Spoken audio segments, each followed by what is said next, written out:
Okay, kama utakuwa ni voice actor unajiuliza kwa nini kuna tuzo zinaendelea hapa nchini haumo, jibu nimekuja nalo mimi hapa, nina majibu, ngoja nikupe. Ni hivi, kuna tuzo hapa nchini zinaendelea, East African sijui ni nini awards, umeona. Mimi nimejiuliza kwa nini voice actors hatujulikani kwenye tuzo yote, hatutambulikani. Nikasema hii swala mimi silifumbii mdomo, mimi nimesomea uandishi wa habari na uandishi wa habari ni uwazi, umeona. Nikafuatilia, nikawa DM wale jamaa. Cha kwanza nikaja nikajua anayeandaa ni mtu wa Kenya. Big mistake number 1. Mtu wa Kenya manake vya bongo havijui, umeona. Na kama anavijua basi lazima viwe ni viral trend sana, umeona. Nikampigia simu, nikamwambia vipi, mbona hatuoni voice actors kwenye hizo tuzo zenu? Sisi tunaangalia mtu amefanya nini, mtu anayejulikana, mtu amefanya nini, mtu anayetambulika, mtu ambaye watu wanamjua. Nikamwambia fresh, unaangalia watu ambao wanafanyaje, wanajulikana. Vipi, unamjua Mwaisa? Mwaisa hajulikani, umeona. Mwaisa simjui. Hamjui Mwaisa. Nilisikitika sana. Nikasema basa, vipi kuhusu Mkalimani, humjui? Hamjui. Nikaacha na kuuliza mengine. Sidi unamjui? Hamjui. Maana yake ni nini?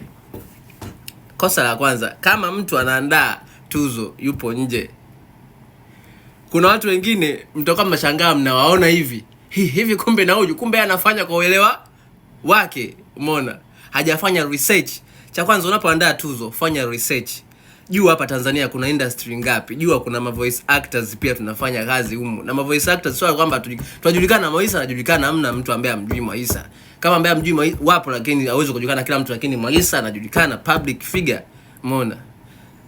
Side kama Side anajulikana, labda niseme mimi ndio sijulikana, lakini wenzangu wanafanyaje, wanajulikana, umeona. Kwa hiyo ninacholaumu kwa hao waandaaji, cha kwanza, fanya research basi. Pili, waandaaji wanaoandaa tuzo za bongo watokee bongo ili haki itendeke. Kumbe watu wanaweza kuwa wanalaumu tu kwamba bwana tuzo zina figisu, kumbe hazina figisu, waandaaji sio wa kwenu, umeona. Mtu ametokea hii fulani hayumo hata kwenye segment, hamjui, ni wa nje. Haya, ni kama vile mimi nikae hapa, sawa, mimi hapa niandae tuzo za Kenya. Si mwandaji ni wa Kenya tuzo hizi. Niandae tuzo za Kenya. Alafu mtu wa Kenya nipigie simu aniambie, "Halo, kuna industry moja huku. Voice actors fulani." Automatically pia na mimi nitakuwa sifanyeje? Simjui. Big mistake kwa sababu sijafanya research. Kwa hiyo unapoandaa tuzo fanya basi research kidogo.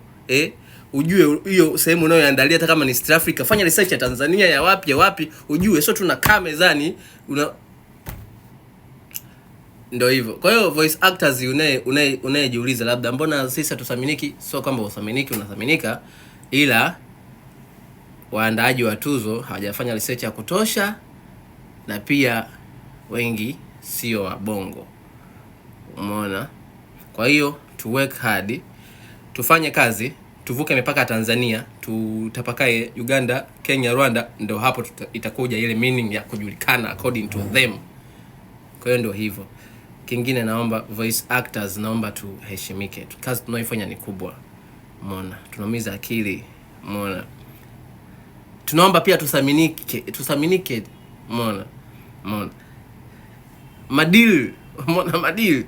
Ndio wewe mwenyewe unafanya unauzika. Unajua kitu unachokifanya ndio kinakufanya unakuwa unauzika, umeona. Lakini kuuzika kunaendana na mtu kuithamini industry, umeona. Singeli inaweza kuwa inauzika, lakini mtu kuithamini singeli, ndio hapo kila kitu kinapoharibikia.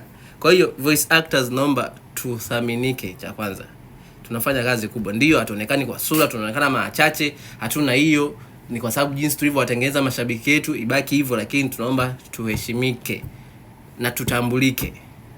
Basi mimi ndio ombi langu hilo. Sina shida na tuzo, lakini nataka tu haki itendeke. Natamani siku moja kwenye tuzo mojawapo za Tanzania ikae kipengele kimoja pale, nitafurahi sana. Best voice actor of the year. Kwamba jua na Kaija, Mpemba, Mwaisa, Yombo, Kalimani, Kasongo na wengine wengi hao, na tafurahi sana. I wish one day itakuwa hivyo. Thank you.